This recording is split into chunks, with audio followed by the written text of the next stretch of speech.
This is Dane Wigington with geoengineeringwatch.org with an update report on the global contamination that is occurring due to ongoing and accelerating climate intervention operations known as solar radiation management, stratospheric aerosol injection. This is the aircraft dispersed elements in our skies that geoengineeringwatch.org has tried so desperately to disclose for the last decade and a half. On this exchange with me will be a PhD scientist from an internationally recognized agricultural research and testing institution. For the purposes of this exchange, we will call him Joe. That is not his real name. We need to keep him off the radar for now. But we have very specific data to go over, including numerous testing results from precipitation, calculations of how much material is being dropped over a specific state in the U.S., which I'm not going to name, again, for purposes of anonymity for the testing institution involved. But with that calculation, we can determine roughly what the global dispersion of materials is, and the figures are absolutely staggering. The amount of materials that, based on calculations, appear to be being dispersed annually over the planet itself is unimaginable. And there is a correlation with what the world's most recognized climate engineers have stated on the record as their intended goal of spraying these light-scattering particles into our sky to block some of the sun's incoming thermal energy. On the phone with me now, again, this is a PhD scientist, researcher, major globally recognized agricultural research institution. And we are going to call him Joe for the purposes of this exchange. Joe, are you with us? Hi, Dane. Yes, it's a pleasure talking to you, as always. It's a great honor and asset to have you assisting geoengineeringwatch.org with this data. And we've been working together for a number of years now, I believe about 4 years, maybe 5, and covered a lot of ground over the course of that time. We know that the amount of material that we're breathing, fine particulate matter in the nanoparticle range, which no major air quality testing institution measures for. They don't even look for it. So all of it goes under the radar, and the amount of this material is, again, inconceivably massive. It's the most toxic. The smaller the particles are, the most toxic they are to respiratory systems. And Joe, this also affects these particles, given their composition, their synergistic toxicity. We know they have an immense impact on the soil microbiome, root systems, plant growth. Can you elaborate on that? Yes, Dane, those particulates, they affect everything, right? Because of their size and the way they interact with particles. When you come to the nanoscale, they become very reactive and they can do things that larger particles cannot do. And you're right, the EPA, they stopped measuring anything that is below 2 microns. Their limit is 2 microns. And what we have done, we have gone way below that for the purpose of the testing. A lot of the testing that we did throughout the Midwest in the United States. We focused on 0.45 microns, which is about 450 nanometers, and smaller particles. And we collected range samples from several different locations in the Midwest, and there were over 500 samples in a year that were collected. And what we did, we tested for several elements. We tested for aluminum, we tested for barium, we tested for strontium, and a few other things that were of interest. And like we talked about this, based on these calculations, right, we are in a very specific region on the planet, but if we extrapolate it out from where we are into the entire planet, based on the samples that we collected, we find that almost 15 million tons of aluminum, barium, and strontium combined is being spread yearly on the land masses. But now if we take on the entire planet, because I believe that geoengineering strategies, they will not be focused on land masses because that would really limit what they think they are doing. I'm thinking that this is spread over the entire planet, and that brings us to over 40 million tons of those three particular elements being spread on the entire planet. And this has catastrophic consequences. As you know, soils in California, as we have reported, the aluminum concentration and pH has increased dramatically. When you use aluminum oxide as when you spread aluminum oxide into soils that are more acidic, like agricultural soils are, what happens is what that aluminum will do, it will tend to increase the pH because the oxide is going to react with the acidity in the soil, and that's going to drive the pH high. Now, what also happens is, once that happens, the aluminum becomes a little bit soluble, and then if there's plants growing there, that can significantly impact plant growth, and plants can also uptake some of that aluminum. Though the aluminum has very high toxicity, and I don't think the amount that they are spraying would kill the plant right away, but you accumulate in the soil, and it may accumulate in tissue, especially on the leaves as that stuff falls from the sky and hits the plants. That will stick to the plants. And again, it's all in a nanoscale. It could migrate into the tissue of plants and also into the edible part of plants that are growing when the stuff is falling. So a lot of scientists will say the aluminum will not get into the plant except for what the plant will tolerate from the root. But we're not talking about root uptake here. We're talking about the entire plant being covered with aluminum nanoparticles, and that can transfer into the tissue of the plant, can get inside of the plant, and who knows where that transferred to afterwards.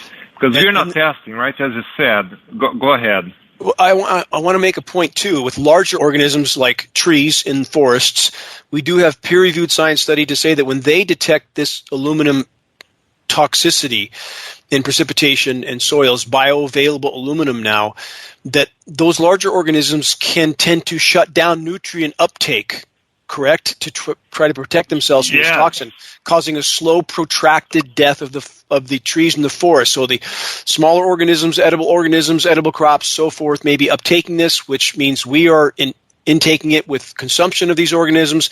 But in larger organisms like trees, it can also tend to, again, shut down nutrient uptake, causing slow, protracted death, correct? That's correct, Dane, and that's the main defense mechanism of the plant, is to shut down nutrient uptake in the presence of high concentration of aluminum. And by high, it doesn't have to be excessive. Whatever passes the threshold of the plant, it's considered over the tolerance, and then the plant will stop nutrient uptake. And one thing that we can kind of correlate here, Dane, is that we know that right now, whenever we buy food from the store, the nutrient load is much lower than what it used to be.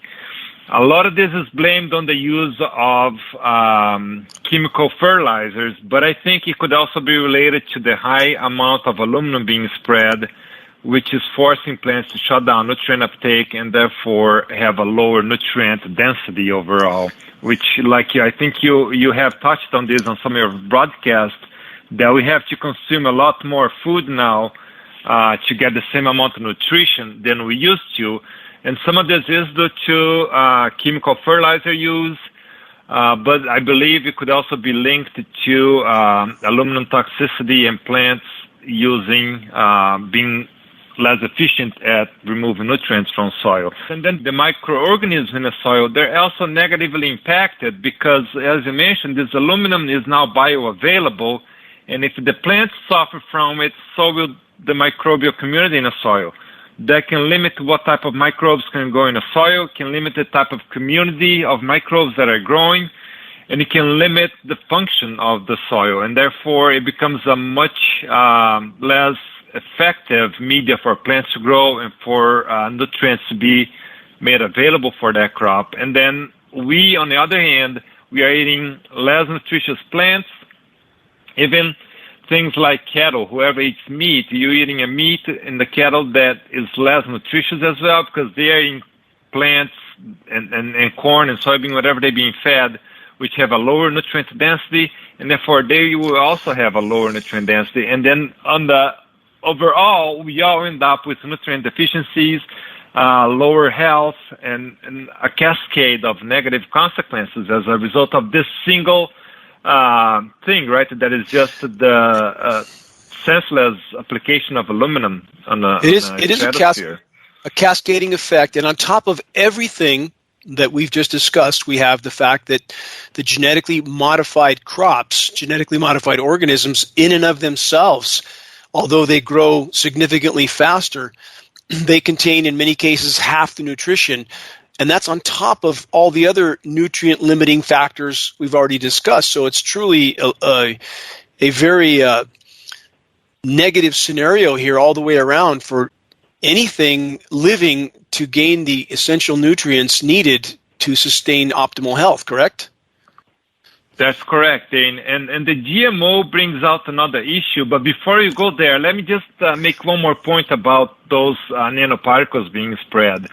Here we're only talking about aluminum, but barium and strontium, they could also have very negative consequences, but we don't know, right? We're not looking for, we're not measuring, because as far as government institutions are concerned, it's not an issue because it doesn't exist.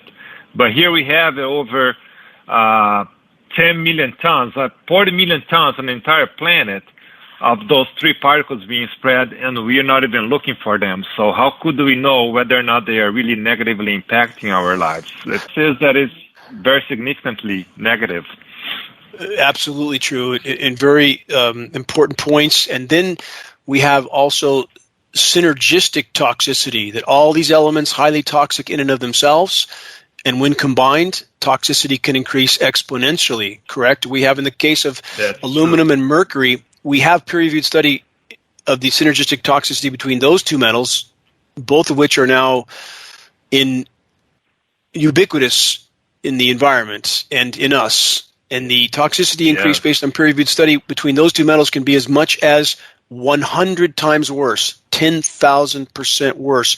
And we have also, for those that don't know, have long since had Monsanto, for example, engineering aluminum-resistant crops. Why? And I think the why is clear now. I mean, all these entities working together behind the scenes, the climate engineering operations, and their dispersal of literally so many millions of tons, staggering numbers, dozens of millions of tons annually based on the calculations that you've done. And so they've tried to mask the effect by engineering aluminum-resistant seeds, correct? That's true, Dane, and that's a great point as well. And it's important to say this because when you talk about aluminum, a lot of people, especially those that are in the agriculture field, they'll say, well, I don't see any of this limited growth or limited yield, so I don't really think that this is reasonable. But that's what happened. They have engineered crops that are more tolerant to those elements, especially aluminum, so that the plant will not, you'll not see a reduction, but you will see a decrease in nutrient density as well. That does happen, right. And we know now that the foods are less dense, and that's probably why, because you cannot have a crop growing in such a high aluminum concentration in the soil and expect the plant to be as if it was growing under normal conditions, right?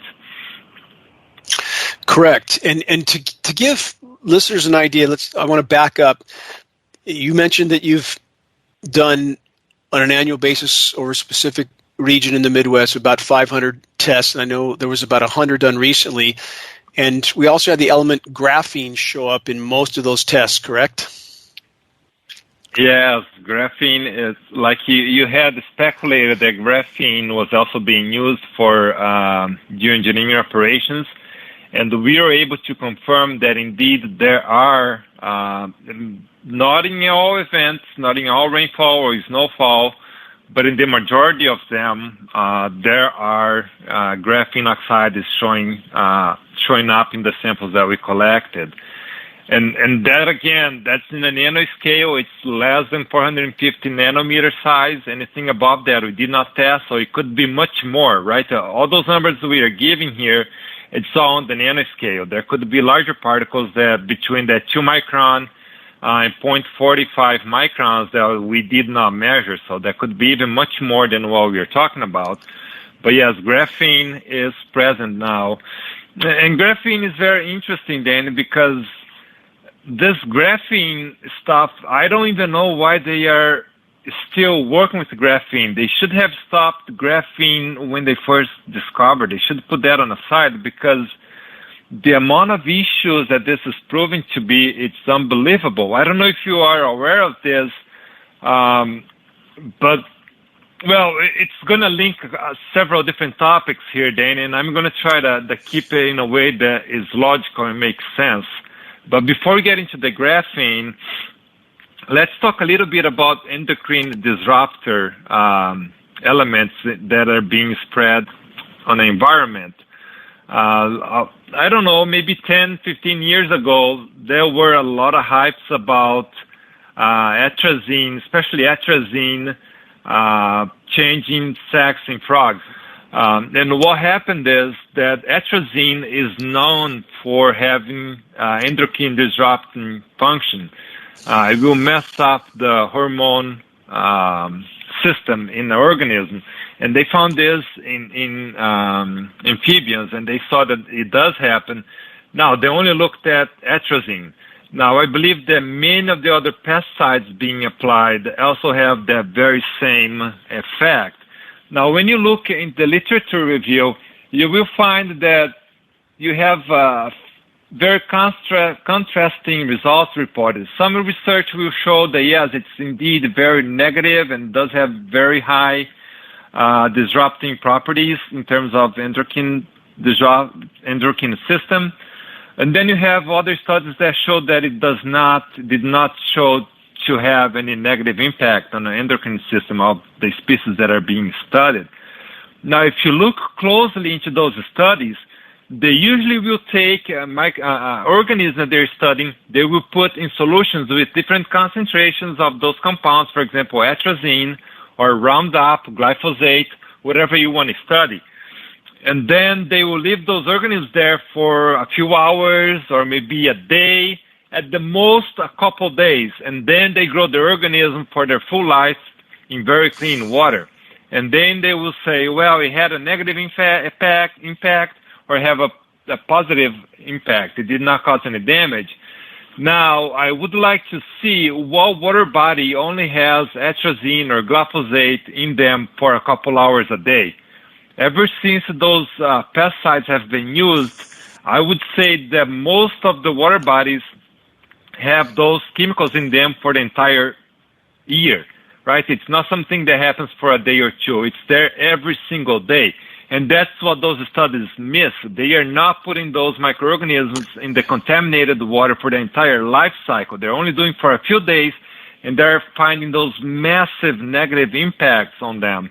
And then I wonder what would happen. But all by design, yes. though, right? I mean, obviously by design that everything is completely skewed, just like the so-called air quality testing, which tests only for, at best, PM 2.5 microns, generally 10 microns. So all of these nanoparticles, literally tens of millions of tons, if not hundreds of millions of tons, go completely undetected, correct? That's correct, and it is by design. I cannot see any other way, because you can look at the EPA right now, and they have a report, I think it came out in 2018, that they showed that over 50% of all water bodies, including rivers, streams, lakes, in the United States are polluted with at least one pesticide, or pollutants. So it's unrealistic to think that you can do a trial to test the negative effect or to test whatever effect of a chemical and only expose that organism for a couple of hours to a couple of days, when in reality they're being exposed their entire life. So I don't really understand why scientists really go with, I think I do, is because they are being told that there's no reason to look for those things, so let's just do a study that fits with the answer that we want, and that's what they've been doing. That's exactly right. And now, this is, I've stressed on our weekly Global Alert News, geoengineeringwatch.org broadcast, I've stressed over and over and over, so-called environmental protection agencies like the EPA are not there to disclose threats to the public. They're there to hide those threats. That's their function. That's their task from those in power. Again, not to disclose threats, but to hide them. I've been told to my face by California EPA representatives that they are told to test for, exactly as you're stating, in this case, they're told to test for combustion particulates only. The rest of the contaminants found in their air samples go out the window. I was told to my face in Sacramento at the Capitol that they don't care if they find radioactive material in those air tests. It's not combustion material. They don't disclose it. They don't look for it. The whole system is designed not to show the greatest threats. And I would argue that's the case across the board. And that's what the public needs to wake up to, that we have the majority of the science community bought, sold, and paid for. They do what they're told by their paymasters in exchange for a paycheck and a pension.